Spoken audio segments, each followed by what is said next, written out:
it's actually been like 3 years of an Atletico team being at the top in the Oceanic region. It's going to take some time, Jordan. Yeah, I certainly sympathize with that. I've seen it happen, and it happens to me all the time with other titles as well, when one of the best teams changes org. Speaking of one of the best teams, I guess at the moment, you'd have to put Fury in that discussion. They're now sitting in 4th place after Cerberus picked themselves up a point and have overtaken them as far as kill points are concerned, but still early days. 2 games in, sitting at an average of 8 points a game so far for Fury. I mean, you're not disappointed by that at all, and if they can keep that pace up, that's going to be enough to even sort of look at a potential victory. You think about getting to 160 points out of 20 games and what an unreasonable kind of a number that can be. I think you're probably going to see things slow down a little bit more so there, but they've certainly started off nicely. It's really just for me, Fury needing to be able to sort of push the issue, maybe get Waikiki Mukau involved early, see him start to frag out, have those sort of big moments. And that's where they could be tipped over the edge. Could do. Well, Bahamut Gaming haven't really got off to a start they would have liked to have seen as well, representing the Philippines, second last at the moment, 2 points. Only Victim Rise below them, still on 1 point. Archangel Predator were the representation for for Philippines last time around. This time it's Bahamut. Not a lot of expectations on them though as a whole. Zoidmate, hello, knocked down, but it's going to be surely an immediate revive at some point. Jay's, he's on his own at the moment. Smith is close-ish by. That position is super safe. If Astra want to go over and finish him off, they may. If they know that he's by himself, it's not a horrible play. But these mountain ranges, very easy to actually secure the res, as you can see, like how safe he is. Astra would have to literally push over there. Probably not something you want to do. Zoidmate's going to be turned back immediately by Spit. You mentioned he was close. He's close enough. You can actually just see it. Literally just peeks it for a second, shoots. It's his way of saying, yeah, someone's here. I'm going to revive him. You may as well just go back. Like, it's almost like a friendly way of saying, good shot, but let's get him back up. Yeah, I think that's fair enough. I respect Zoid trying to go for the flush there as well. You kind of have to try and get a bit aggressive and try and get those points on the board. But I also similarly respect the decision, like straight away, as soon as you recognize that there's no chance, you're just out of there. So it's kind of like a low risk, high reward kind of a play there, I think, from both teams. So overall, a bit of a friendly stoush. Astra would have liked to have picked the point up, but either way, they'll have bigger things to worry about as Circle Shift does start to come in. It's a bit more of a central one over the top of Rozok, shooting range, heading just towards the Georgia Bowl containers out towards the west, and then Ruins is into the south. So we've got the Rozok River kind of cutting the map in half, or the playable map in half. We see Jayas rotating past Poochills. He should be okay there. But with the circle the way that it is, teams are going to have to think again, do we hedge our bets to the north or do we hedge our bets to the south? Yeah, and this is more of the serious question to this sort of circle rather than the last one. The last one was a bit more south orientated. I mean, I guess there's a way you can look at this and say it's a bit more north-sided. Venotica doesn't have Jiaoman continuing on. In fact, goes to the rock instead and takes the fight with the barrel in hand. The nade went by, went too far past. And way too far past as Jiaoman stays up with 1 health. No more than less. A flash from above. While the headshot was a little bit overkill, he's able to save Venotica, and QC are going to be down to 3 this time permanently. Yeah, especially losing Jiaoman, quite a big deal. Jiaoman and Gems were 2 of the top players for Q Confirm in the Charity Showdown. Haven't seen any damage charts or anything like that so far here for PCS APAC thus far, but I dare say they'd be up there, and probably all 4 of the Q Confirm players would be up there after having a 13-kill win. Either way, Day Trade are going to get all 4 of their players back on up. Nordra here from Buriram is being sent forward as the scout. So he's having a look past school up toward the Rozok Hill.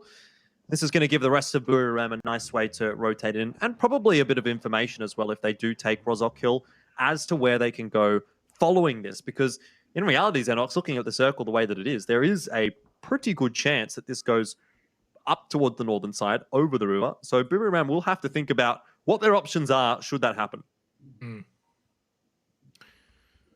So 45 seconds, though, until phase 3. Thus far, this has been one of the quieter games. In fact, probably the quietest match we've had so far tonight, heading into match 3.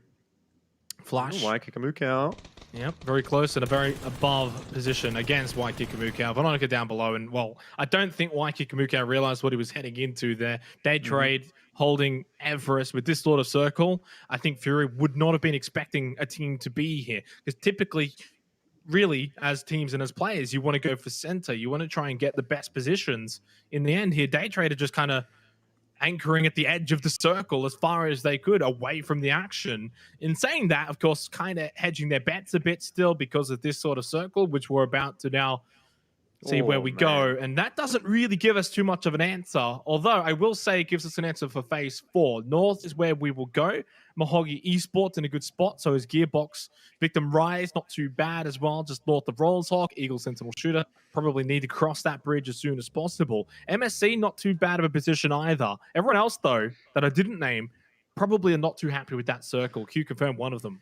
Yeah, that's a really rough circle. In fact, this reminds me of the second last game of the Charity Showdown, which was the one that Division X Gaming really ran away in, because they were more or less in the position actually that Gearbox is at the moment. We'll see whether or not we follow that same trend, but if it does, that circle is going to go right on top of those sugar cubes that Gearbox is holding down, and everyone else be damned if they're down on that southern side of the river. They are not going to have a good game here at all. So you need to get across early. VTR with some demolition derby. Chibrit has knocked himself out with the vehicle. Running around the corner is going to be Genfoss, who goes down as well. Maugi are going to be picking up so many points out of this. And I don't know what VTR are going to be thinking about what they've just done, but they are certainly going to regret it. I don't know what that was. That was quite amateur hour from Victim Rise, and only one player remains now. Sent it straight into Mahogany Esports. They knew that was a compound that was already occupied as well. I mean, I know that some of these APAC teams, Jordan, do like to breach early, phases 2, phases 3. But that's probably not one way to do it, where you're literally just going directly line of sight and you're giving free reign. I mean, I know Shibaret looked like it knocked himself, but he took a lot of damage prior to that. Buriram make their way across just below Golden Cat. 6 sacks on the move along with Maxonis behind him, so Golden Cat aren't going to hold this position. Got to be careful though, considering Buriram's position, to not lose someone here. Those shots, you wonder, 6 sacks has got out of his Dacia. Are they going to want to see if they can pinch Buriram from either side here?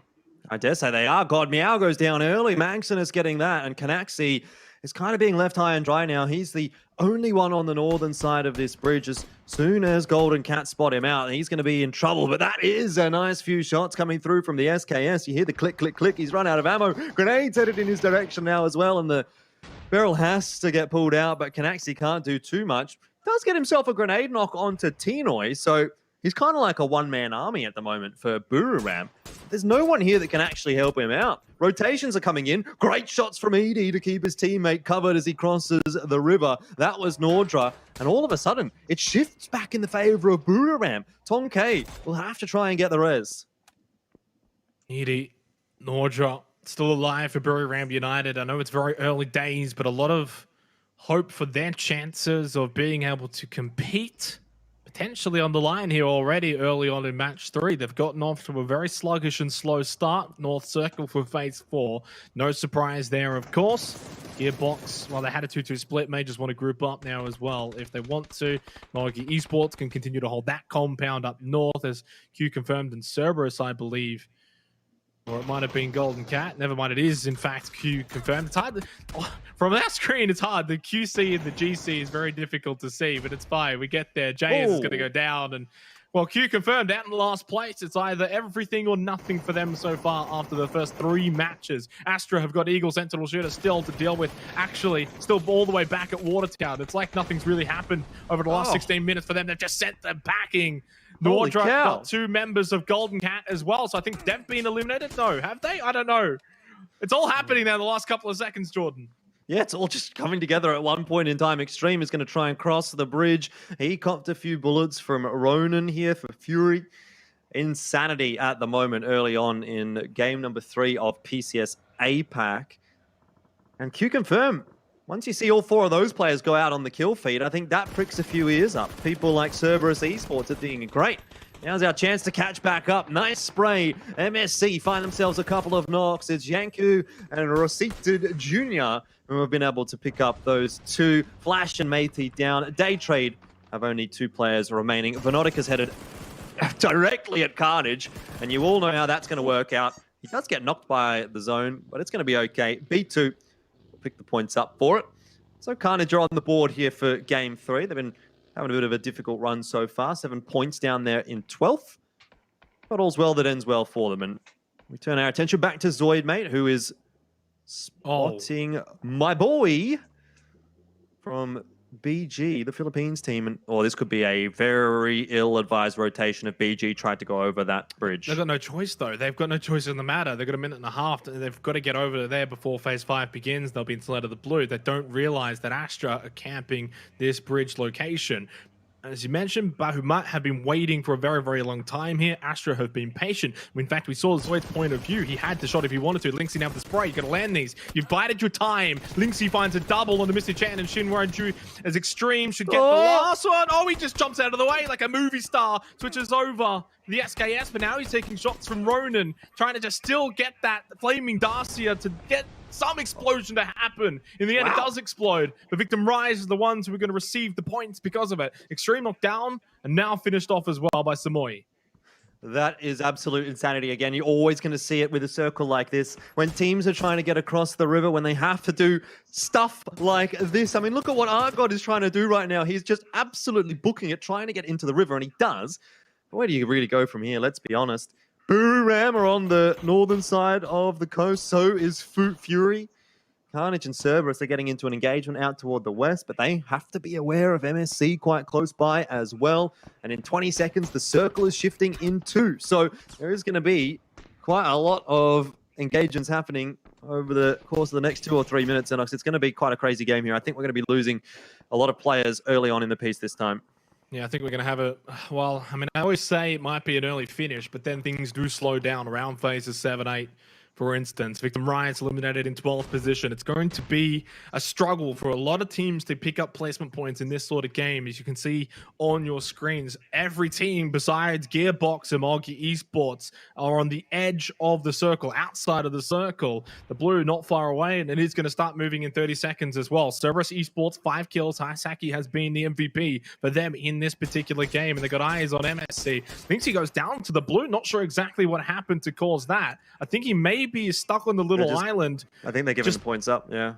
Yeah, potentially. Maybe just trying to find some frags inside of the blue as they eventually die and as they sort of make their way out of the game. Astra have really tried to make the best of a strange situation. We were talking about it at the very beginning of the game with the Watertown, Rozhok, strange plays. Carnage, 2 kills. Runye still alive. Actually, I don't know if he wants to go by Rain or Runye in this game, considering the change back over to Rain. He swaps and chooses how he pleases.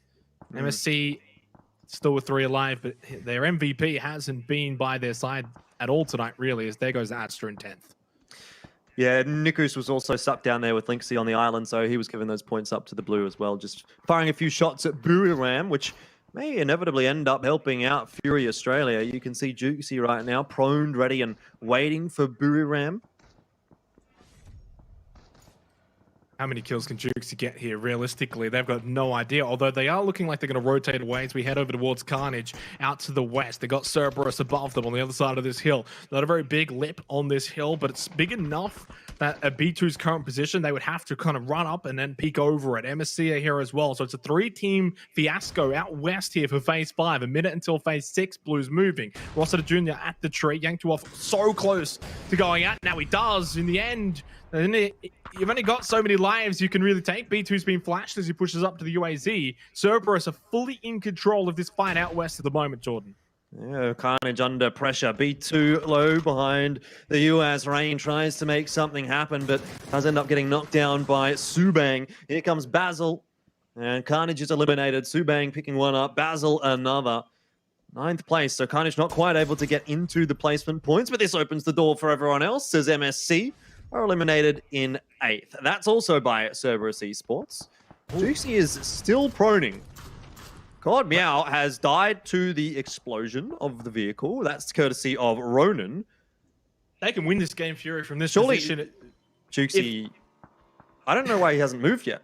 Well, I don't think he wants to give up his location because what I'm trying to say is Canaxi and Nordra have pushed past him. Now so is Iddy. But they've got Insight and Ronan on the other side of this. Now they're in a pinch play against Buriram. Jukesy taken low. Now he's given away that position. But this is where Insight and Ronan need to make their push. They need to make their move. Come over the top of this hill. Fire down below. You can see Insight even just spraying with the barrel, trying to put pressure onto a Nordra who's running towards Jukesy. Finally gets the heal off and the reload and he's able to get the elimination. Now stands up as well. The SLR towards Canaxi. The knockdown. Only one more player in front of him. Edie pushing over the spray from Ronan. They're just trying to buy time for Jukesy, but he goes down. And they can't save their member. Ronan is the last one alive for Fury. That really didn't go as well as they would have planned.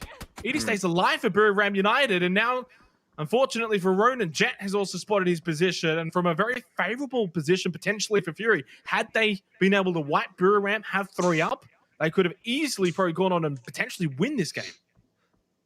Yeah, I don't know what was going on there for Jukes. It seemed like he was having trouble, like, scoping in or something. I'm not sure. He was firing shots, but they didn't really seem to be going anywhere. He was trying to fire shots. I don't know. Either way, maybe I'm reading into it too much.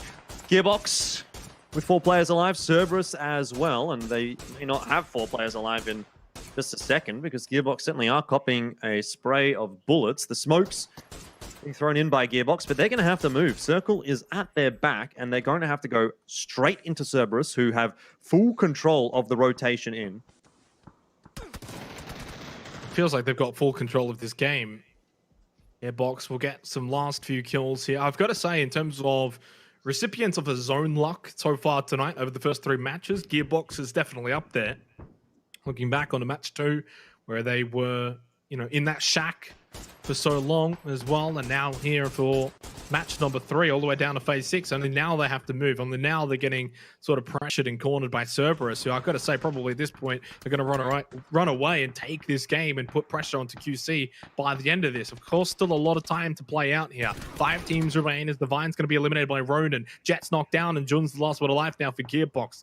4 kills, top 5. Not a bad effort for Gearbox. When you do consider the fact that they've been in that compound for so long, Jordan maybe would have expected more from them, as Gakon is going to get the elimination and Mahogi Esports are now into the final 4 with 6 kills themselves. And really, if you look at the leaderboard to the left, of the 4 teams remaining, 3 of them are in the top 4 behind QC. So QC are going to have some pressure back on them already after that amazing match 2 and match 1. Yeah, particularly if Fury and Cerberus go a little bit later in this game. Cerberus being the closest competitor, and they're the one that probably looks like they might win this game based on the circle right now. Shift does go on top of Ronan, so Fury, I don't know, might be able to salvage a 2nd place here, although Ronan is certainly under a great deal of pressure right now, and he's got a crossfire from Mahogany to deal with, and he's not going to last too long. So I thought maybe there was a chance there for Ronan, but he didn't quite get to the trees in time. And Cerberus now are certainly looking like they might sweep away with this one, take quite a few more of these kills. I'm not sure it'll be enough to catch Q Confirm, but it will be enough to get them, once again, within striking distance.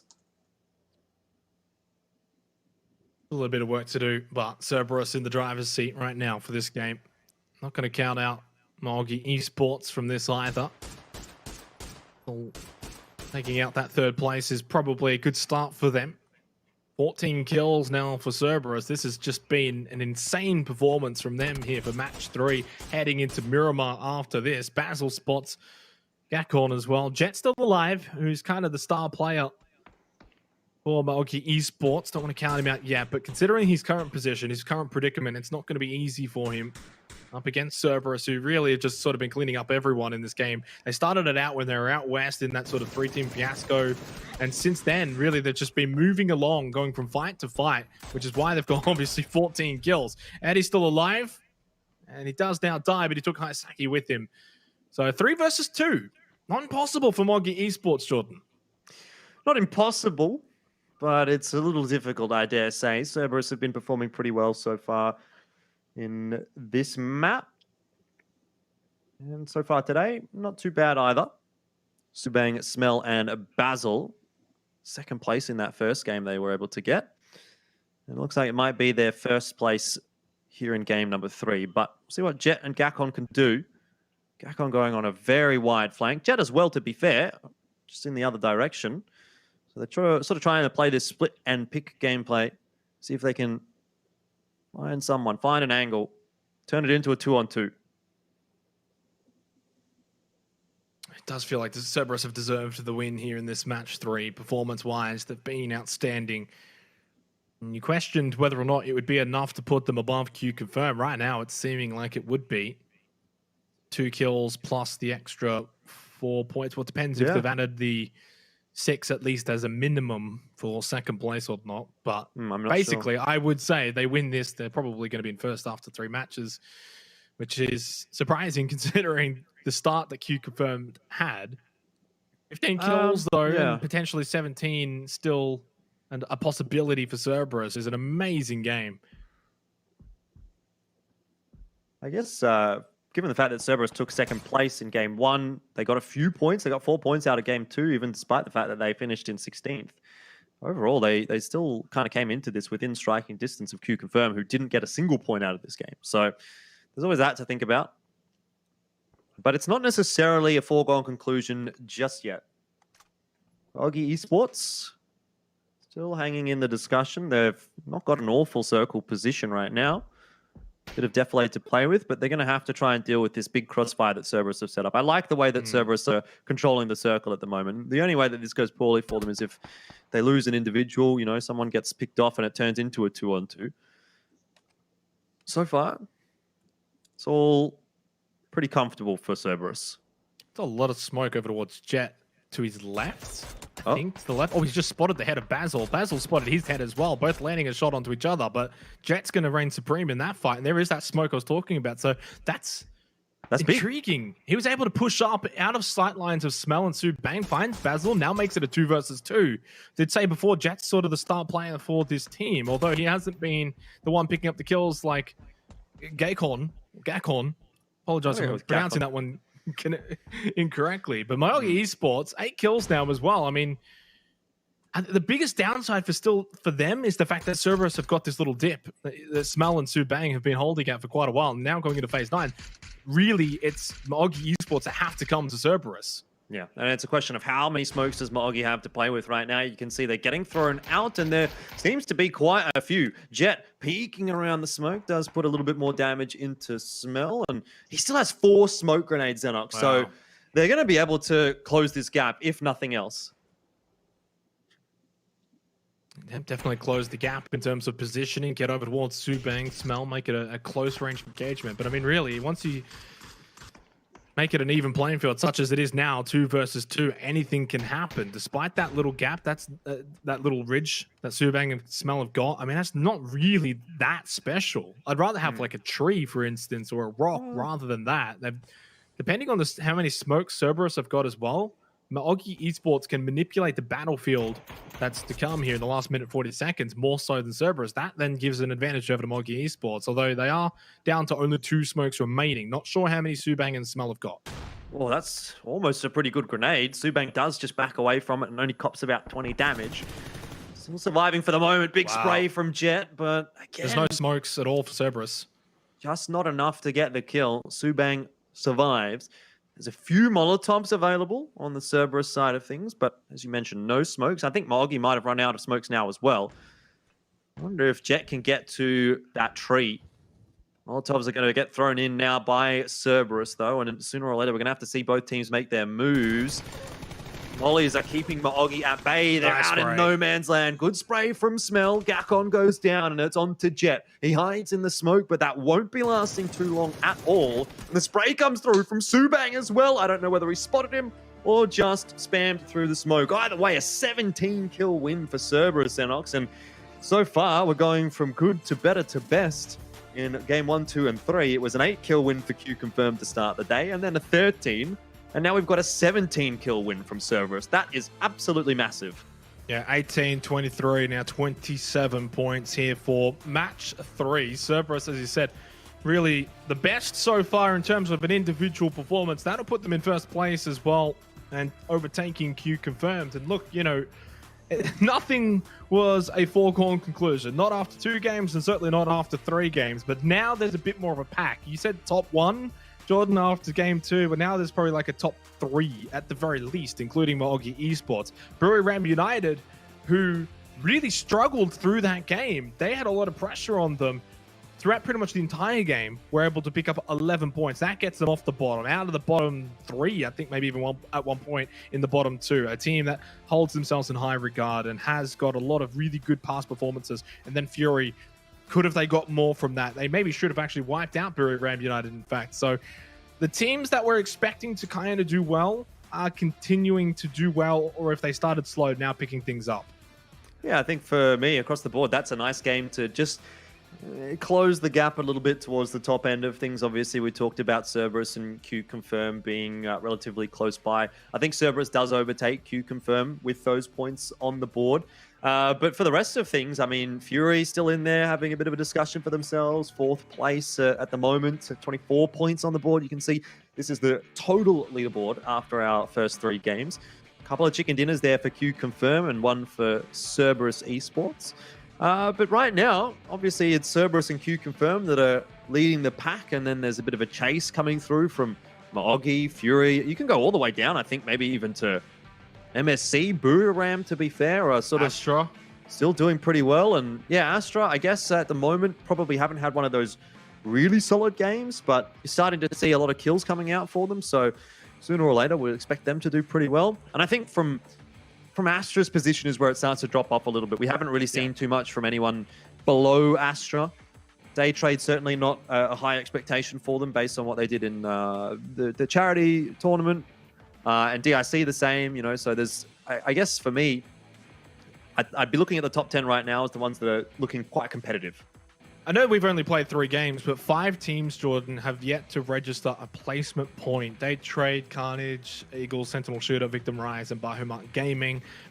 That's a trend, and that's a bad trend. They've got to hope that now going into the last 2 games of the night on Miramar, they can turn that around, find some placement points. Because if you're not getting placement points, you're not surviving. And even though some of those teams are picking up some kills, like 7 kills for Carnage, 9 kills for Day Trade, they kind of shoot themselves in the foot. If you're not staying alive, you're not going to be able to rack up, say, 21 kills, 26 kills, like Q Confirm and Cerberus, for instance. And I think you're right. You know, Astra, for me, is kind of that cutoff point right now, that top 10. But in saying that, then it's only 3 points below them is Day Trade, and only 2 points. So there's certainly a top 2 right now, points-wise, Cerberus and Q Confirm. A lot of games still to be played, of course, as well. So it's really hard to gauge too much of an understanding as to where these teams are going to finish by, at least maybe not tonight, but by the halfway mark, after 10 games, for example. Because really what we learned from Charity Showdown is nothing's over until it's over. We had some teams that started very, very slow. Even a team like Division X Gaming, who ended up winning Charity Showdown, didn't exactly get off to a flyer. And one team that did was Q Confirm, and they ended up halting towards the midway, and then they kind of struggled to find a bit of form towards the end. So we're going to go to a quick break. On the other side, though, we're going to switch things up. I'm going to head to Miramar for our last 2 games of the night.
Hello, welcome back, everybody, for PCS1 APAC. 3 matches in the book. All of Erangel has been completed, and we head over to Miramar very, very, very shortly, Jordan, where potentially we might see things just mixing up a bit in terms of some of the teams and how they perform on Miramar compared to Erangel. Yeah, I mean, well, things kind of mixed up in game number 3. Obviously, Q confirmed not being able to go back to back to back. Bit of a tough ask, to be fair.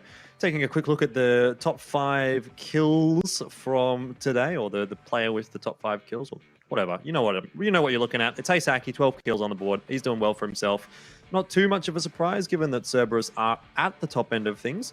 What is interesting is that Levi's from Divine is in 2nd place. Would have expected to probably see a couple more players from Cerberus, a couple more players from Q Confirm, but I guess maybe they're sharing the load a little bit more so than some of the teams that are lagging behind a little bit, where Levi's may be leading from the front and the rest aren't quite being able to pick up the same amount of kills. Looking at the top damage, it's Heisaki again, which is not too much of a surprise, I guess. Being top kills does tend to lead you towards top damage as well.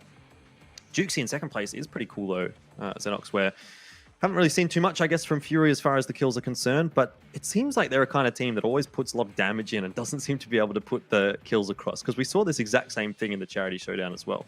Yeah, exactly. Jukesy is looking pretty good for himself there as well. Love the helmet for the pick. He's looking clean with the tie. Svit, Jen, Jowman. So a lot of Q confirmed, a lot of Cerberus. No surprises really there with both kills and, of course, now the damage as well so far after 3 matches. Although that's the thing, right? It's only been 3 matches, Jordan. We've still got 2 more to play out, at least for tonight. 20 in total, of course, for all the PCS1 APAC. As we head into Miramar for match number 4, do we expect to see any massive changes, or are the trends that we've been seeing, the Q confirms, the Cerberuses, are they going to continue to sort of dominate here on Miramar?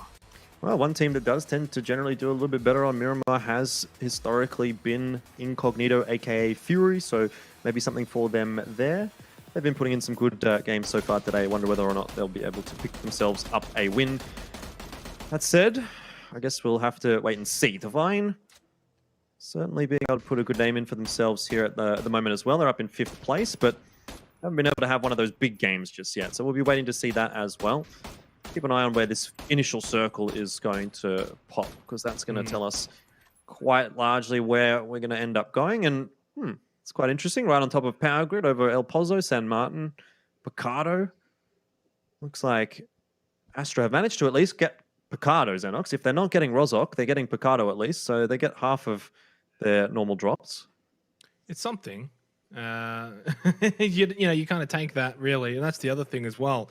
Going over to Miramar, the drop locations are going to change. Maybe a team who doesn't quite get their drop on Erangel has a few games where either takes some figuring out or trying to contest it, but then we switch over to Miramar and they've got their drop. And I do find that's usually the case, not always, and not for every team, not for everyone, but Miramar, there are seemingly more drops that are available for the taking, that teams can drop down and get what they want. If they don't get this drop, okay, it's fine. We go over here, it's fine. Whereas Erangel is a bit more iffy. It feels like there's not as many, and you can really have a few contests, and it's not too surprising. Doesn't look like too many contests here on Miramar early on in the piece. Maximus and Nocturne have run into each other. Golden Cat seem quite aware of where Nocturne is. Tinoy and Tonkei are also hanging around here, so it's actually a 3-on-1 at the moment. Nocturne might not be feeling too happy here for Mulga Esports. Certainly not moving around at all, trying not to give away his position. But I think he has been spotted. The way that Golden Cat is sort of working together, Tinoy and Tonkei clearing buildings. They're going to try and trade out should push come to shove. They definitely know that he's here. They know he's here, but this is the thing, Jordan. Do they know where he is? There's 2 ways of saying it. We know he's here, but where? And that's the problem. I don't know exactly where, I guess. They're certainly looking for him.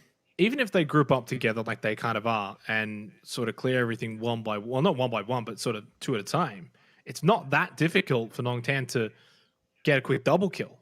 It's not impossible. If they push up these stairs, and while they are, as you can see, anticipate him to sort of be at any corner, they're oh man, it's like he knows. Maybe he heard Nocturne just slightly shuffle his feet So he stops, he calls, comms. Is anyone moving? Is anyone close by that's moving? Now they've kind of got a bit of an idea. Okay, he's potentially up here. Try and bait him out. See if we make some noise. Maybe he moves. But I think that's what happened. I think Nocturne shuffled his feet. They heard it on the floorboard. That's why they kind of just stopped. Now peeks around the corner, gets the initial shot onto Tonkei to land, down to half health. Has, of course, Tanoi behind him for that reinforcement. But Nocturne just runs. He just books it out of there. That's the smart option. The coward's way out, but it's the smart way out. Oh, the flash gun behind him as well. I'm not sure there's too much cover. He does get behind the crates and a bit of safety here, but Golden Cat are certainly hot on his heels. And the shots do come through. He went left when he probably could have gone right.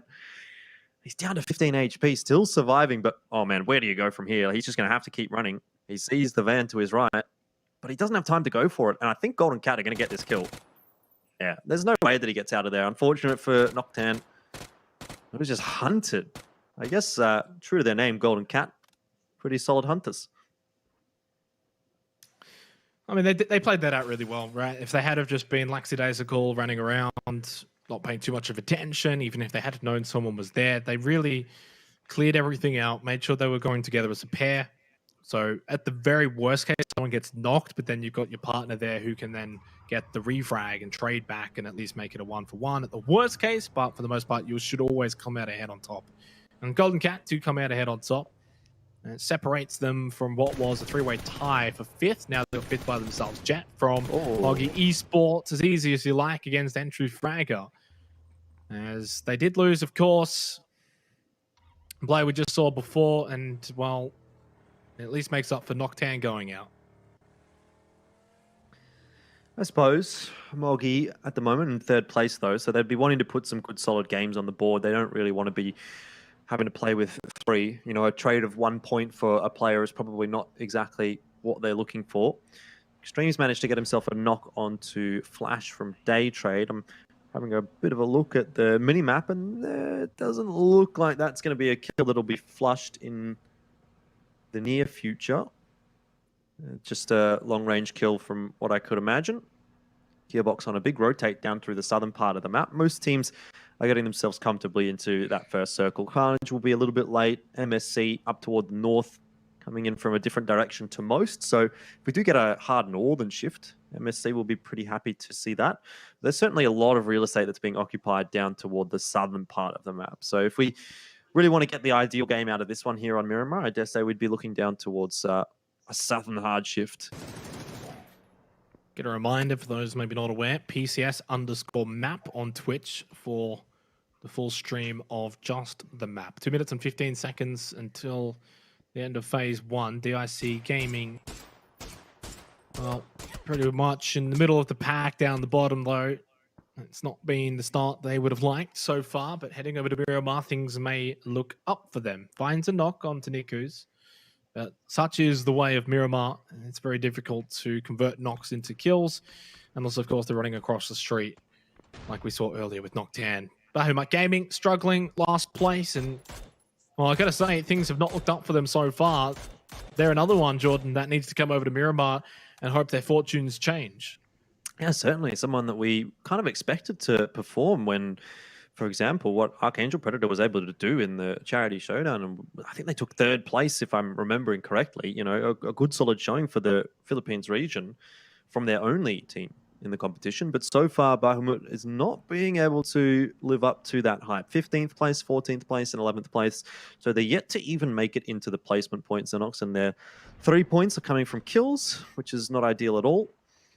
Fury Australia is a team that has not struggled at all to get into the placements, but the kills have been eluding them a little bit more so than some of the other teams. So a lot of their points are coming from those placements. Slow start on Miramar, not too much of a surprise, really. Erangel was, of course, very dicey at times. You had some very hectic early circles. With the circle, of course, on Miramar, usually going to be on the land. Very predictable circles as well on Miramar. Gearbox going to lose Jun to Hisaki and Smell with a bit of an ambitious spray with the barrel.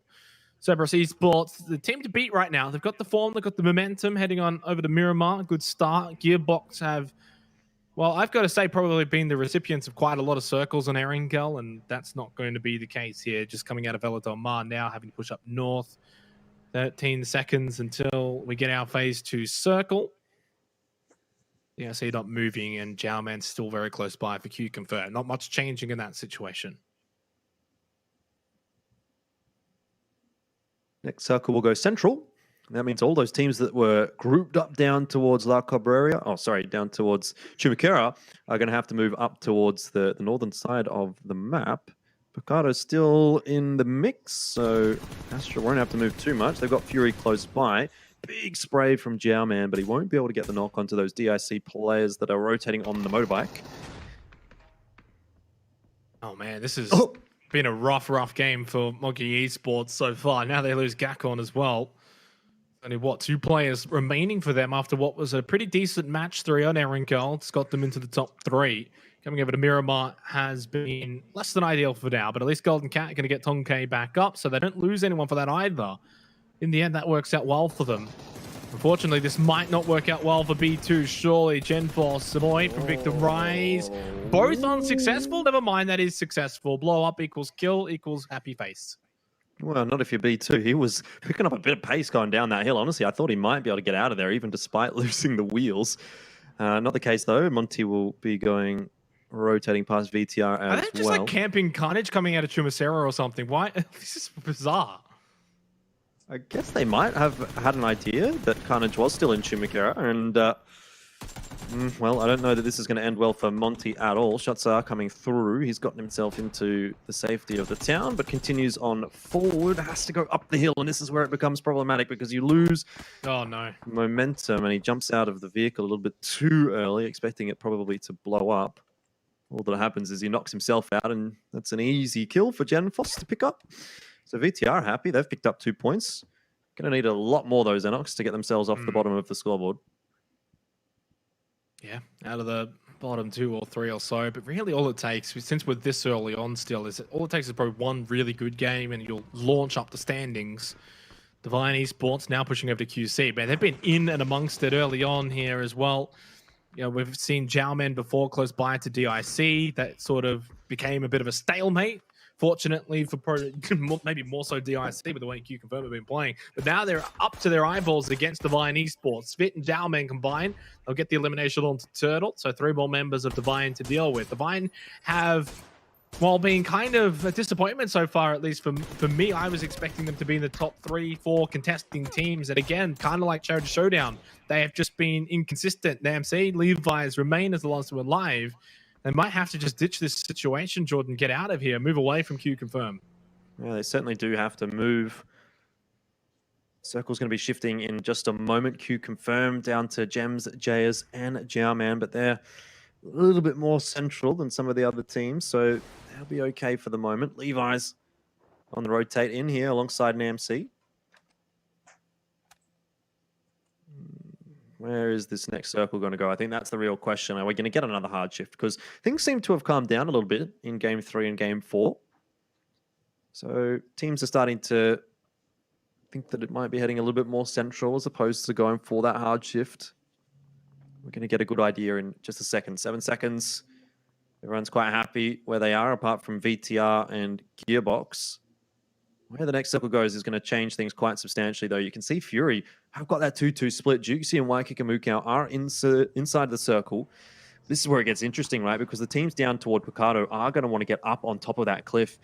Theoretically, this is going to go back to the north, back over Power Grid. So no one wants to get stuck down in Picado, and you have to go up that cliff early. If you don't get up first, you might not get up at all. And the 2 remaining for Carnage, Rain, and Bryn. Slopping and sliding their way past Monte Nuevo. There probably wasn't a lot of expectations for Carnage coming into this tournament in terms of how they were going to be able to perform. I probably likened them to Ferox in the Charity Showdown from Oceania. As the head of a day trade, Poochels is going to be watching close by. Well, what in the hell are you guys doing? That's not one way to... whatever. Looked like Spider-Man trying to climb up the wall with the Murado. Bryn's the loss with Alive for Carnage.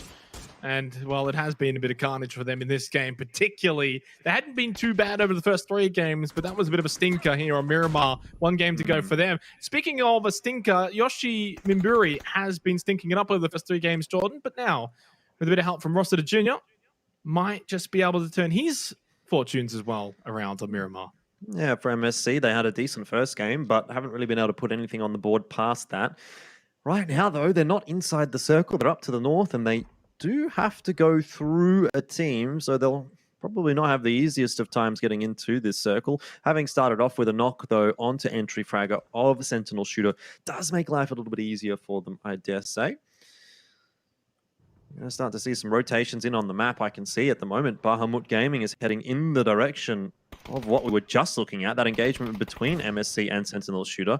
Maogi, or rather just Jet, the remaining player of Maogi, is going to be trying to get himself into the circle, but I don't know how he's going to be able to get past Cerberus, to be quite honest with you, Xenox. This is bullying at its finest.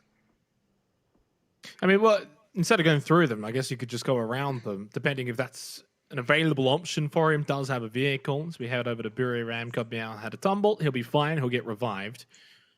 Bahamut Gaming up north. 35 seconds remaining until we head to phase 4. Eagle Sentinel Shooter and Bahamut both up north. So a couple of the sort of lesser performing teams so far around the northern part of the circle. Jexy, man, Vandals still remaining for Eagle Sentinel. There is Jet, and while he has been able to make his way around Cerberus, actually over towards Genvos from Victim Rise. Heel's going to come off for Genvos, so he'll be okay. Grenade in hand. Jet may have a rude awakening. That doesn't look too bad, but it might not quite go deep enough. He'll survive for now, keeping an eye on that circle shift. It has gone, as expected, up towards Power Grid.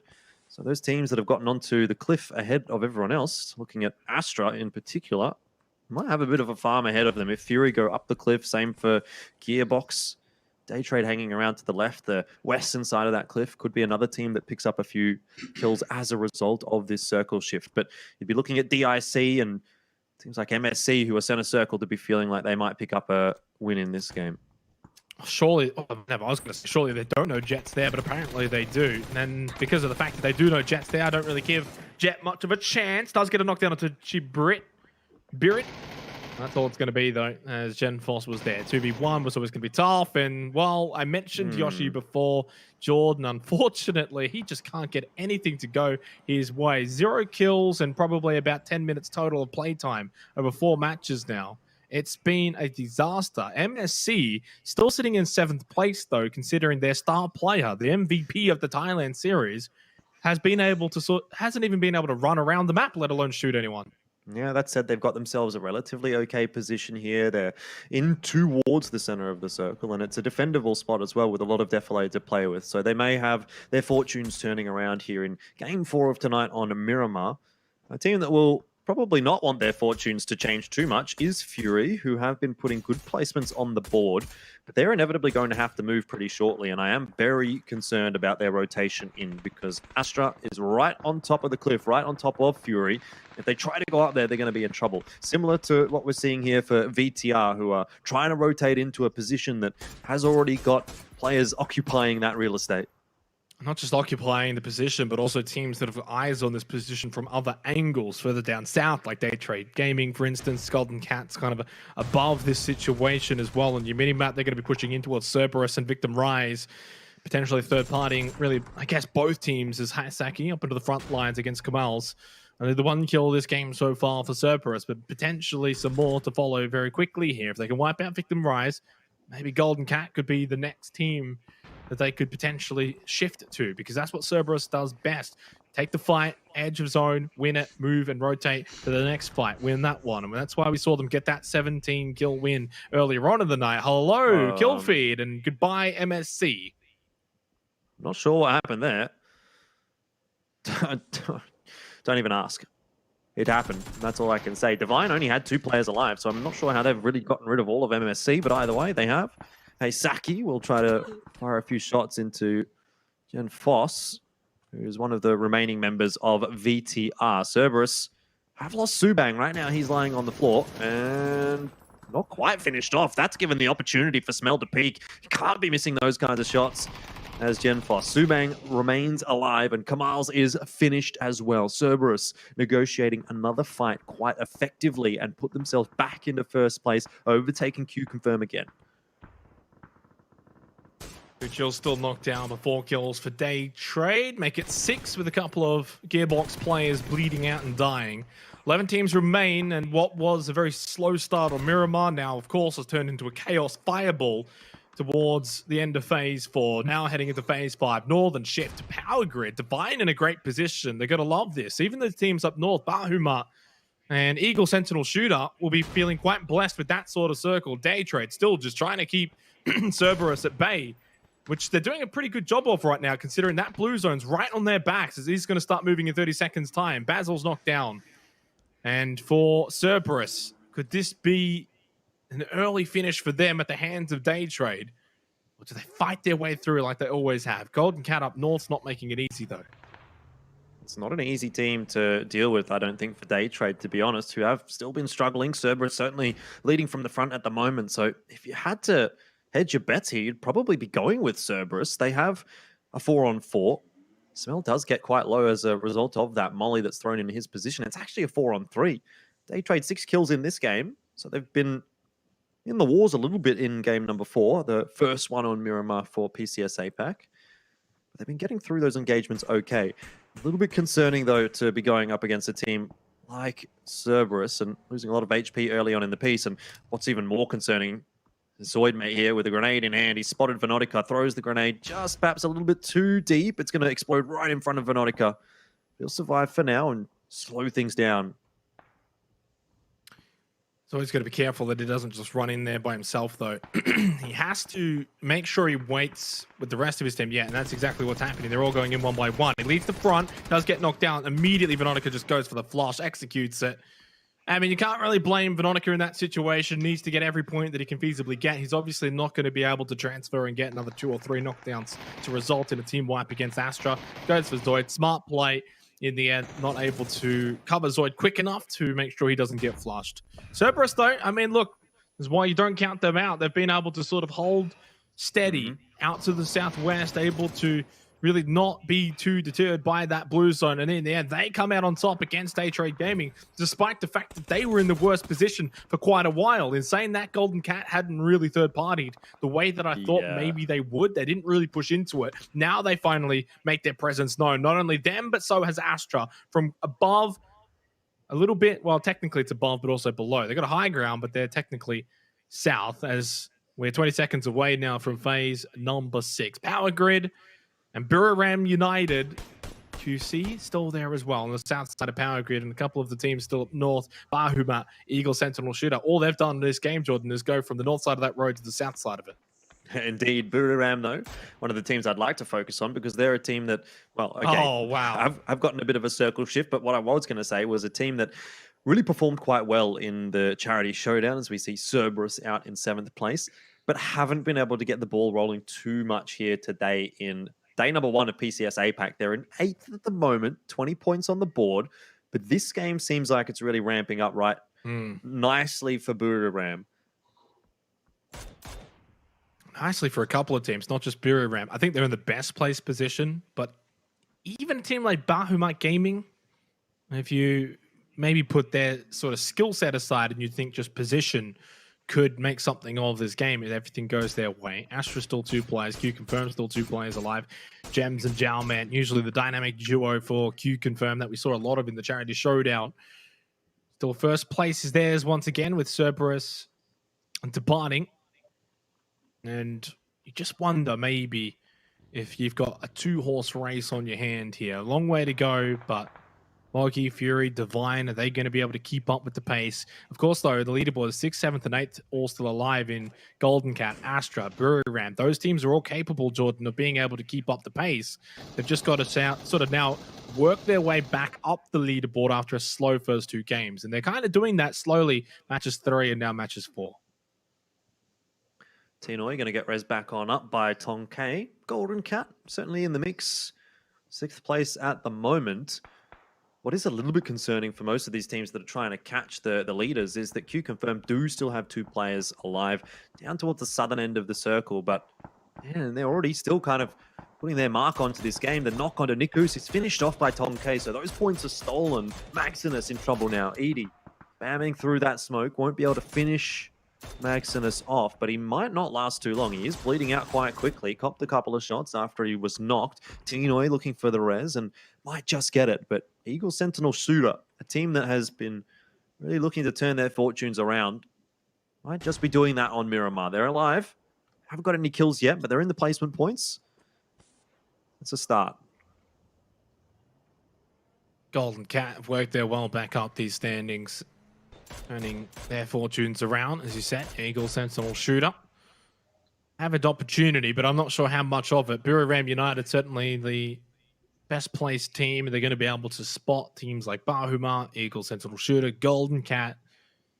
Really, Gems and Jowman are in a really good spot considering they're south of Buriram. They're not going to be spotted by Buriram, and they don't have to put themselves in a position where Golden Cat and Eagle Sentinel Shooter can see them. So, I mean, this wouldn't be a surprise to see Golden Cat end well here in terms of the placements, although, of course, the circle moves away from them as I'm speaking about it. Phase 7 shifts up north again. It has basically been attracted to Bahuma Gaming this entire match. Man, they've been needing some luck, to be honest. Enough. They've got 6 points on the board. 16 is their placement at the moment, but I dare say that should be changing in just a little bit. They've got 4 players alive. They've got Buriram to deal with, to be fair, and Golden Cat also have 4 players, so there's a couple of threatening teams. And Sentinel Shooters are also quite close by, but you couldn't really ask for a better chance here for Bahamut Gaming. They have been really struggling today, and it seems like the circles have started to favor them a little bit on Miramar. So sometimes you can talk about luck in a game like PUBG, but I think what really encapsulates PUBG is taking advantage of your luck and taking advantage of the opportunities that are given to you. So here is one for Bahamut Gaming. And if they're not able to take control of it, if they're not able to convert this into at least a decent scoring game, it doesn't necessarily have to be a win, but if they can't convert it into 10 or 15 points on the board, then I think you can start to write them off, you know, because everything seems to be going in their favor and you have to be able to make these games converted into something decent. Well, it's easier said than done, but you're right. You know, when you get sort of given these opportunities, got to make them count. You're not going to get too many of them. And a team like Bahuma Gaming might not be the sort of team that can put themselves in the best positions on a regular basis. What's intriguing to me is whether or not Q Confirm get involved. They're down south. They're behind Buriram. I'm not sure if Buriram know of their position. If they can find a knock, even just a knock at this point, might just be enough to throw Buriram off the pedestal here for match number 4. Jowman still creeping around. Does spot Canaxi, who's low. A spray won't be too much. Oh, to take him down. Never mind. Oh, Edie right in front of him at the tree. Nice spray from Jowman. That's the sort of knock that I was talking about, because now it really throws a spanner in the works for Buriram. Only 3 up. Gems is still in a position, of course, where he can also maybe get 1 more. And all of a sudden, then maybe they're down to 2 alive. I'm not sure why you're jumping around like that, Nordra. Not ideal. Final nade available for Gems to God Meow and Konaxi. God Meow's going to throw one over. A couple of Molotovs as well from Buriram towards his position. Gems will finish off Nordra. Buriram down to 2 players. They sat idly by south of the circle, and Buriram, in the end, are going to be punished for that by Q Confirm. 7 kills now for them, an extra 2 kills on the board. Gems is blinded at the rock. Well played in the end. God Meow will flush out Gems, and they've still got 2 alive. Now it's a 4 versus 2 versus 3 versus 4. Golden Cat, are they in a position here where they can wipe out Eagle Sentinel Shooter? Flash on a 6 sacks. Somehow Jexy staying alive at this truck. Not for too much longer. Did get the knockdown onto Tom K, and now Vendel is the last one alive for Eagle Sentinel Shooter. Sin Ryuji pushes over the hill. 3 teams remain now. Buriram, Bahuma, and Golden Cat. This is a big one now for Golden Cat. You said Bahuma, Jordan, has to capitalize off this game. Well, Golden Cat from here on out might have to capitalize a bit more. Although, it's looking tough. Well, I think they're down to just 2 standing, Maximus and 6 sacks. Yeah, there's no way you're getting Tonke back up there. The zone is moving. They're going to have to get a wriggle on. Buriram down to 1 at the moment, but the res coming across from Canaxi. God Meow should be okay. In this meanwhile, Golden Cat are pushing in their direction. This is for 2nd place at the very least. Golden Cat certainly putting as much into this game as they can. But still the likely victor. They have the numbers, but there's still extra points on the board. Second place, a couple of extra points and a couple of extra kills as well for either Golden Cat or Buriram. Buriram do have the height advantage though, and they'll get the first shots. That's under 6 sacks. He's down low, hides behind the tree, but knocked. Maximus trades one back, but how much more can he get? God Meow's down low. This is for second, and he does manage it. I think he just got it done before Bahamut wins. It was an anticlimax, I would say, for Bahamut. I'm not sure how many kills they ended up on. 3. Wait. Well, it's not too bad, but 10 points on the board for them from the placements. That's what they want. Golden Cat did indeed take second place, and Buriram took third. So it was really a second in it there for Golden Cat, whether they died first or second. And